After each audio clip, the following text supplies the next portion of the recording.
Salut les amis, bienvenue sur la chaîne Juju Nature. Bon, aujourd'hui on va faire un petit tour du potager, une petite vidéo simple, pas trop de montage. On va faire un petit tour du potager, voir l'évolution, comment ça pousse. Est-ce qu'on commence à récolter? On est obligé de traiter? On va voir ça ensemble. On va aussi aborder le sujet des orages de grêle. Là, je tourne actuellement la vidéo, on est le lundi 16 juin 2025. Bon, je pense qu'en France, on a tous eu une grosse peur, une frayeur ce week-end. Était annoncé des gros orages avec des passages de grêle assez violents. Je sais que j'ai été épargné, on a eu de l'orage, de la pluie, mais je sais aussi que certaines communes dans mon département ont eu des gros dégâts, notamment dus à la grêle. Donc on va aborder le sujet pendant la vidéo, voir qu'est-ce qui est vraiment détruit après un passage de grêle, qu'est-ce qui peut repartir, quoi faire, savoir se remotiver, c'est pas forcément évident. On va voir ça tous ensemble dans cette vidéo, et tout en parlant de l'évolution du potager, voir comment ça évolue et comment ça grandit bien. Allez, en avant pour la vidéo. Alors on va commencer tout de suite par cette partie là. Là j'ai un arbuste, un prunier à côté. Alors je ne sais pas trop ce que c'est comme arbre, c'était déjà là avant qu'on arrive. Et moi j'ai installé des plantes grimpantes, alors notamment jasmin et chèvrefeuille. Et ça fait 3 ans qu'ils sont là. Alors ils sont vraiment bien développés depuis, on va dire, l'année dernière. Je m'aperçois que j'ai déjà quelques fleurs de jasmin qui sont là. Ça a vraiment pris, colonisé beaucoup de place. Clairement, là on est déjà à la pointe là-haut, on est bien à 2,50 m de haut. J'ai déjà des fleurs de jasmin aussi, de jasmin là-haut, et de chèvrefeuille aussi. Ça grandit bien, c'était un espace vide, j'ai voulu le combler, et je suis pas déçu, une belle végétation s'est installée. Alors commençons par ici, le potager. Ici, 2 rayons de pois mange-tout. J'avais fait une vidéo, je vais vous la remettre par là ou par là, je sais pas. Pour cette culture là, donc on a fait 3 grosses récoltes. Ça commence à se fatiguer sérieusement. Bon, il commence à faire chaud, en général c'est des plantes qui n'aiment pas trop la chaleur, donc je suis pas déçu, j'ai eu quand même pas mal à manger, de belles récoltes, donc voilà, c'était une nouveauté que j'ai voulu essayer, c'est sympa. À côté de ça, des choux rouges entre les petits et les plus grands. Alors la seule différence, ils ont été semés à la même date, ils ont juste, ceux-là, été repiqués 15 jours en avance.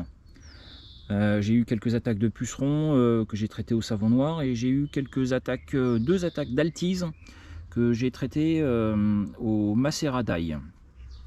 J'en ai parlé déjà dans une vidéo précédente. Le macérat d'ail, ça marche vraiment bien contre les attaques d'altise. Je pense qu'ils détestent vraiment l'odeur parce que c'est vraiment assez rapide, plus aucune altise sur les choux, donc je suis assez content de cette évolution là. Et le savon noir pour traiter les pucerons, aucun problème, ça marche très bien. Et vous, dans votre potager, vous commencez déjà à récolter? Moi j'ai commencé déjà à manger quelques concombres, de la salade bien évidemment. J'ai déjà mangé aussi des feuilles de blé de carde. Je pense que je vais avoir une deuxième récolte dans pas longtemps, ainsi que des pois mange-tout. Et vous, comment ça se passe dans votre potager? Bon, alors ici, sur cette planche de culture, c'est toute une culture de patates douces, que des boutures que je me suis occupé à faire les quelques mois précédents, quelques semaines précédentes. Clairement, j'ai commencé, c'était en fin février, début mars. Toute la bande, c'est que des plantes, que des boutures de patates douces. Alors j'avais déjà fait un essai de culture de patates douces l'an dernier, mais bon, vraiment sans grande connaissance. C'était pas une grande réussite. Après, c'était un essai, donc j'en ai tiré des conclusions. J'ai pu parler avec d'autres jardiniers pour voir comment eux procédaient pour avoir des bons résultats, et donc j'ai procédé, j'ai écouté ceux qui y arrivent, et bon, on va voir le résultat en fin d'année. Je ferai une petite vidéo exclusivement sur la culture de patates douces, certainement au moment de la récolte, donc on en dira un petit peu plus à ce moment là. Juste à côté de la culture de patates douces, j'ai tout un rang de plants de tomates que je fais conduire sur une ficelle. Alors ça démarre bien, oui, il va falloir que je me rende compte qu'il va falloir que je m'occupe de tailler les gourmands, parce que ça pousse assez vite aussi. Non, ça pousse bien, là je suis, par exemple sur le plan qui est là, je suis à peu près à 80 cm de hauteur. Bon, je vais pas me plaindre, j'ai déjà des tomates de formées. Bon, je suis pas prêt de les manger, mais je me dis que c'est quand même en bonne voie, quoi. Ils sont pas malades, j'ai regardé, aucun problème. Donc comme j'ai pu le dire, effectivement, voilà, on commence à voir quelques grappes de tomates assez sympas, ça fait toujours plaisir. Je mène ça sur une culture, sur une ficelle. Je vais vous montrer tout à l'heure comment je fais le nœud, si ça peut aider certains jardiniers, il n'y a aucun problème, c'est réglable. Donc ça va être très pratique. À côté de ça, quelques aromatiques qui montent en graines, de la nette. Une culture de concombre. J'avais un concombre, j'ai voulu le mettre dehors pour voir un petit peu ce que ça donne. Bon, ça se développe doucement, mais vous le verrez avec les concombres qu'il y a à l'intérieur de la serre, il y a une vraie différence. Là, comme vous pouvez le voir, le concombre s'est développé à peu près sur 50 cm, 50-60 cm pour l'instant. Alors que dans la serre, ils ont été plantés en même temps. Ils sont beaucoup plus grands. J'ai déjà mangé des concombres pour être honnête. Alors voilà. Bon, quelques tomates vertes un petit peu sur tous les pieds. C'est pas mal, c'est sympa. Et pour finir, toujours tournesol avec quelques fleurs au pied. Tournesol, œillet d'Inde. Alors, sur cette bande de culture, comme vous pouvez le voir, chou rouge aussi. Ça commence à paumer pour celui-là. Quelques salades qui sont montées, qui montent très vite. Bon, je récupère quelques feuilles, sinon je les laisse, je les arrache et je les emmène pour mes poules. Elles sont super contentes. Elles adorent ça.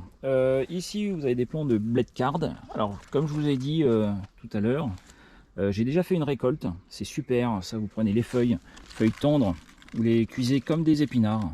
Et si vous adorez un petit peu le croquant, vous pouvez manger la blette, la carde en fait. Le corps là, alors ça peut être un peu filandreux des fois, peut-être tirer quelques fils au couteau, mais en gratin avec une petite béchamel, c'est super bon aussi.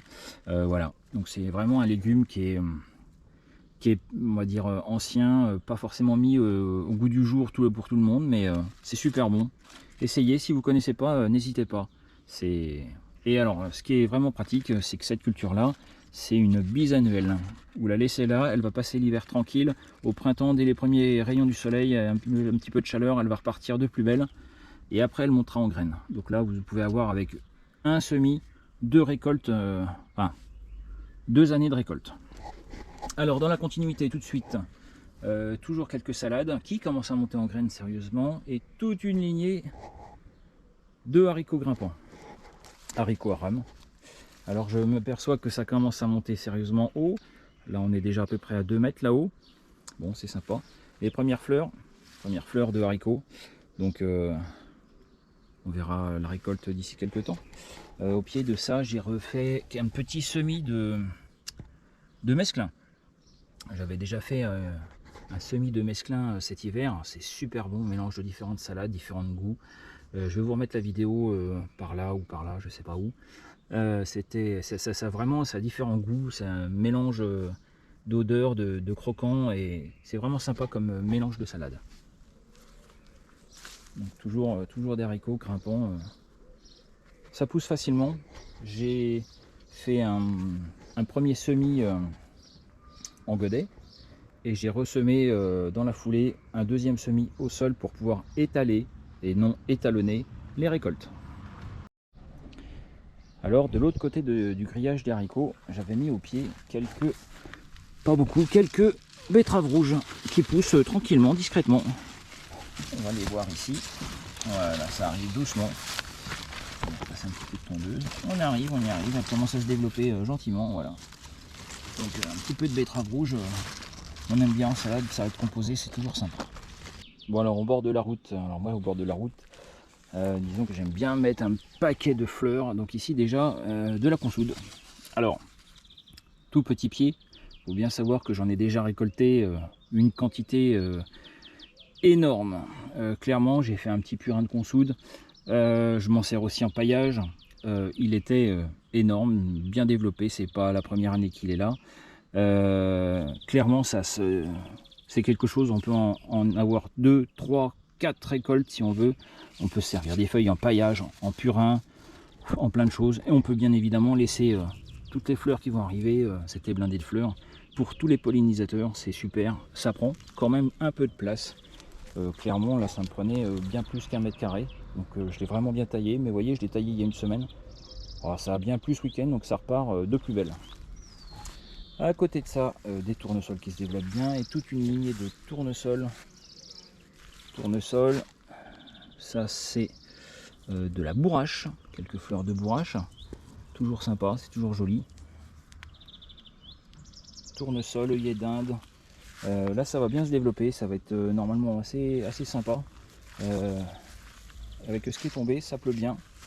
Ça grandit bien, je trouve. C'est vraiment sympa. Je vais les attacher bientôt, attachés au grillage pour pas que ça parte dans tous les sens. Mais ça va vraiment être sympa. Ça va vraiment faire un mur végétal fleuri, quoi.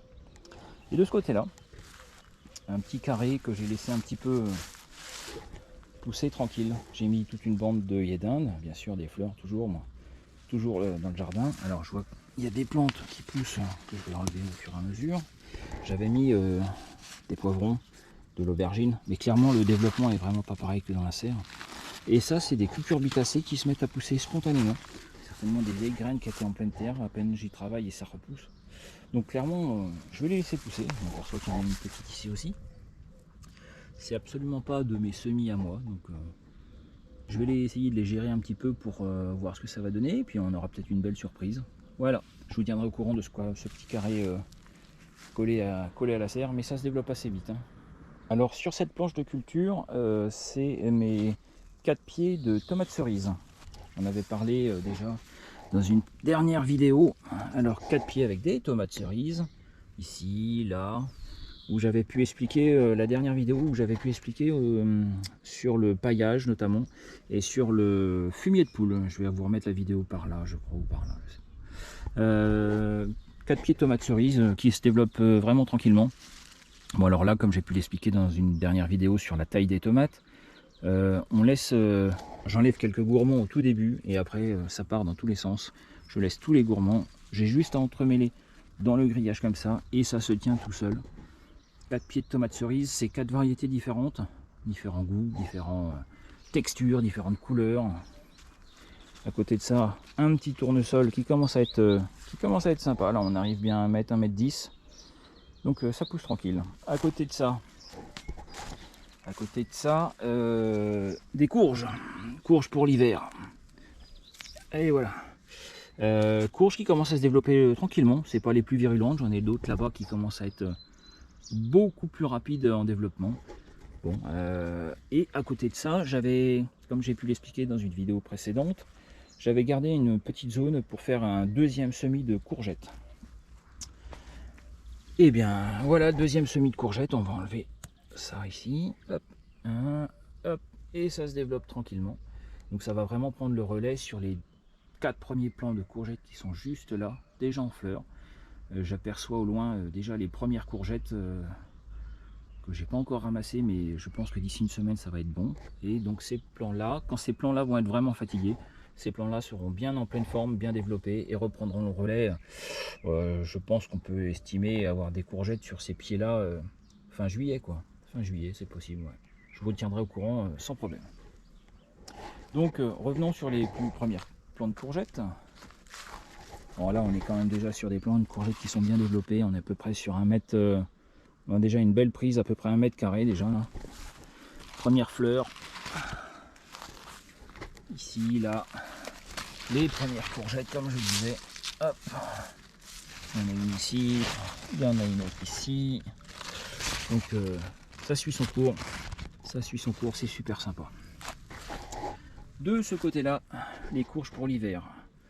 Courges variété pomme d'or et sucrine du Berry. Alors là, ça se développe assez bien. Ça commence à faire une belle bande. Je vois qu'il y a déjà commencé à y avoir quelques fruits. Il y en a ici, il y en a d'autres, je n'ai vu ailleurs. Enfin bref, c'est vraiment des courges qui sont un petit peu plus virulentes.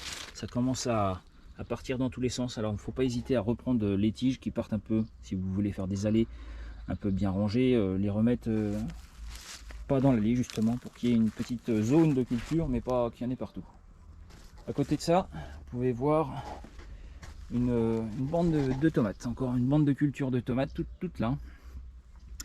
Alors différentes tomates, différentes variétés, comme j'ai pu expliquer, je l'ai fait plutôt serré pour pouvoir en mettre un maximum, avoir plus de choix dans les goûts, dans les variétés, dans les couleurs, dans les textures. Quand on fait des salades de tomates l'été, et ben c'est franchement sympa d'avoir différentes tomates. Je commence à avoir de belles tomates en termes de gabarit aussi.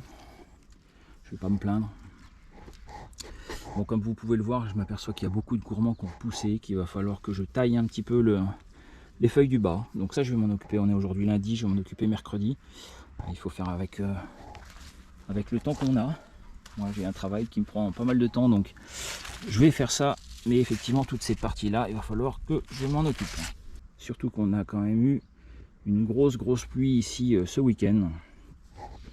Donc il va falloir que je regarde si il n'y aurait pas un développement de mildiou. Moi, j'ai fait un petit tour déjà avant de commencer la vidéo. Pour l'instant, il n'y a absolument rien. Je peux pas m'en plaindre. Et d'autant plus qu'ils annoncent vraiment une belle semaine à venir avec de belles chaleurs, donc ça devrait sécher assez rapidement. Aucune tache de mildiou, aucune tache de maladie, donc croisons les doigts. J'avais pu vous parler lors de la vidéo sur la taille des plants de tomates, tailler les gourmands, tailler les feuilles de tomates du bas. Comment faire aussi une bouture. Et ben écoutez, c'était la bouture. Si vous allez retrouver la vidéo, je vais vous la mettre par là. La fameuse bouture que j'ai prise sur un de mes plants, et ben si on regarde bien, les premières racines commencent à arriver. Bon, je les ai laissées dehors, c'était peut-être pas la meilleure idée, je sais pas. Bon, ça a traîné un petit peu, mais je m'aperçois que ça y va quand même. Donc, expérience, on va dire, réussie pour l'instant. Bon, alors maintenant, dans la serre. Ah, dans la serre, c'est quand même plus la même chose. Vous pouvez le voir, toute cette partie-là, c'est des concombres. Là, dès le début, là, c'est que des concombres. C'est des concombres où j'ai déjà mangé plusieurs fruits, plusieurs concombres dessus, qui ont été plantés en même temps que ceux qui étaient dehors il y a quelques minutes que j'ai pu vous présenter. Donc vraiment, il y a une grosse différence. Clairement, bon, je pense qu'on peut avoir de bons résultats dehors, mais en avant, on va vraiment en avoir beaucoup plus rapidement en serre. Comme vous pouvez le voir, petit concombre ici. Et si on fouille un petit peu, ouais, ça commence à être sympa, ouais. Voilà, des concombres comme ça, j'en ai déjà récolté 3 ou 4. J'en ai un ici, j'en ai un autre là-haut. Ça va arriver en suivant. C'est blindé de fleurs, c'est vraiment culture rapide et facile. Alors comme vous pouvez le voir, comme je l'ai déjà expliqué, je mets tout sur culture sur fil. Ça me permet de tout faire monter. Chaque tige qui va prendre un peu plus de place, hop, je remets un fil et je la rattache. Tout sur des bambous que j'ai préféré mettre comme ça. Comme ça, vous avez une belle lignée. Je vais vous montrer dans ce sens-là. Que des concombres ici. Après, c'est que des melons. Et les melons, c'est pareil. Alors vraiment, clairement, les melons, ça adore la chaleur. Alors n'hésitez pas à mettre vos melons dans la serre si vous avez une serre. J'en ai mis dehors aussi. Autant dire que ils sont pas aussi développés. C'est vraiment le jour et la nuit, clairement. Là, j'ai des melons. Comme vous pouvez le voir sur celui-là, là on est à peu près 1m20, 1m30, monté sur une tige. Non, vraiment, je pense que je vais avoir de bons résultats. On va voir, hein, je vous tiendrai au courant. À côté de ça, des aromatiques, du thym. Ah, le thym, c'est super. Derrière ça, comme vous pouvez le voir, des poivrons. Plusieurs cultures de poivrons. Et plusieurs cultures d'aubergines après. Là, comme vous pouvez le voir, il y a une différence entre le petit poivron ici, le plus grand ici. Clairement, c'est exactement la même variété. Il y en a un que j'ai taillé pour lui couper la tête quand il était petit pour voir la différence. Je m'aperçois que j'ai déjà quelques poivrons qui commencent à arriver ici. Donc c'est sympa, ouais, c'est vraiment des cultures qui adorent la chaleur, donc n'hésitez pas, c'est en serre que ça se passe le mieux. Hein. Poivrons, aubergines, à fond dans la serre. Ensuite, de l'autre côté de la serre, les plants de tomates. Eh ben écoutez, les plants de tomates se développent vraiment bien, aucun problème. J'ai des tomates à peu près sur tous les pieds. Alors des petites au début ici, j'en ai d'autres qui commencent à être assez sympas là-bas. À peu près partout, ça se développe vraiment bien. D'ailleurs, je m'aperçois qu'il va falloir que je les taille et que je les attache. Comme vous pouvez le voir, j'ai beaucoup de salades qui commencent à monter en graines sérieusement. Donc je vais faire un petit peu de place aussi, il faut vraiment que je fasse un petit peu de ménage. Beaucoup de plants attachés. Mais des tomates, toujours des tomates. Non, ça arrive, c'est super sympa de voir l'évolution comme ça. Ah, mon petit essai aussi. Alors là, comme vous voyez, encore des salades qui montent en graines. Mais j'ai essayé cette année des cultures de concombre à confire. J'ai mis 3 petits pieds. Alors je ne sais pas quel développement ça va vraiment prendre. Je m'aperçois que je commence à en avoir ici par exemple. Alors c'est vraiment très petit. On va voir l'évolution, voir comment ça se présente. On va voir aussi le développement, parce que là je m'aperçois qu'à peu près à ce niveau là je suis déjà, on va dire, à 1m20, 1m30. J'ai certainement pas prévu un grillage assez grand, mais bon, on va voir. C'était un essai, donc on m'en a dit que du bien en goût, donc j'ai voulu essayer. On verra la conclusion à la récolte. Bon, maintenant je voudrais vous parler un petit peu du sujet des orages qui ont pu passer à travers la France ce week-end. Donc je pense que vous avez tous vu qu'on était en vigilance plus ou moins jaune, orange, suivant les départements. Moi dans la Bourgogne, actuellement dans l'Yonne, j'étais en vigilance orange, orage, vent, grêle.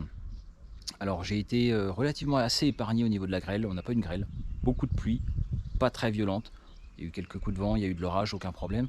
Donc j'ai pas eu de dégâts dans mon potager.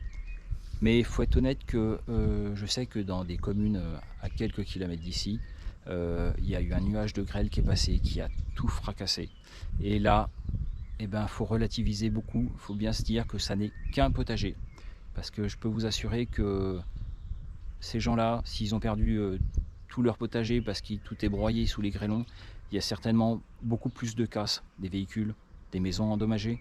Donc, il faut savoir relativiser, se dire que ça n'est qu'un potager. Moi, je vais vous parler de ma petite expérience. J'ai eu cette douloureuse, comment dire, expérience il y a 3 ans. 3 ans, fête de la musique, tout allait très bien. Le soir, on va faire la fête, on est sur la place du village, on revient et au bout de 5 minutes, un orage assez violent, des grêlons très très rapidement et des très gros grêlons dans ma commune. Clairement, je regardais à ma fenêtre, la ruelle, la petite rue qui est juste à côté, en face de moi, c'était moitié une rivière et l'autre moitié c'était blanc de grêlon. Bon, bah on n'est pas sorti, on laisse passer, puis le lendemain, bah on va voir ce qui se passe. Bon, je vais pas vous mentir, le potager était broyé entièrement. Comment vous dire, vous tombez de très haut quand vous voyez ça, quand vous avez passé un petit peu de temps à faire des semis, quand vous avez passé un petit peu d'investissement, on va dire financier, de la passion, tout ça, c'est pas forcément évident de voir son jardin réduit à tout plein de végétation broyée dans tous les sens. Moi j'avais clairement des plants de tomates qui étaient coupés en deux, le tronc était complètement cassé. Voilà, la nature est ainsi faite. J'avais des plants de courges, de courgettes complètement broyés, tout était beau. C'était le lendemain de la fête de la musique, donc le 22 juin. J'avais un début de récolte un petit peu partout et clairement tout a été, on va dire, stoppé net. Alors faut vraiment garder le moral. Il y a peut-être quelques solutions, quelques plantes à rattraper. Effectivement, par exemple, tout ce qui est cucurbitacées, alors les courgettes, clairement, elles étaient dans un état pitoyable, littéralement broyées, toutes les feuilles étaient saccagées. J'ai fait un petit peu de ménage, j'ai coupé des feuilles vraiment très moches. Il restait vraiment pas grand chose après le nettoyage que j'ai fait dans le potager. Sans vous mentir, 15 jours après, personne n'aurait pu croire que mes plants de courgettes avaient subi de la grêle. Ça s'est mis à repousser. C'est une plante qui est quand même assez virulente, assez costaud. En termes d'arrosage, ils avaient eu tout à fait ce qu'il faut, il n'y a aucun problème. Les courgettes, ça a reparti. J'ai pu manger des courgettes, alors on va dire un petit 15 jours, 3 semaines de décalage forcément. Mais au niveau des courges, c'est reparti très fort et les courges, c'est la récolte fin d'automne, donc il n'y a pas eu d'incidence. Les cucurbitacées, c'est vraiment des cultures très virulentes qui peuvent vraiment repartir. Alors bien sûr, vous voyez, par exemple, moi je me parlais de mon expérience, c'était le 21-22 juin, il y a 3 ans. 21-22 juin, si vous voulez replanter des courgettes, des courges, des concombres, des melons, si vous avez une serre, d'autant plus, achetez des plants directement chez un maraîcher ou chez un petit producteur. Vous ne perdrez pas de temps, c'est une culture qui va très très vite. Ils vont vous vendre des plants qui sont déjà bien démarrés, en espérant qu'ils n'ont pas subi de dégâts aussi, bien évidemment. Et la culture va reprendre, vous allez manger des courgettes et des courges pour l'hiver sans problème.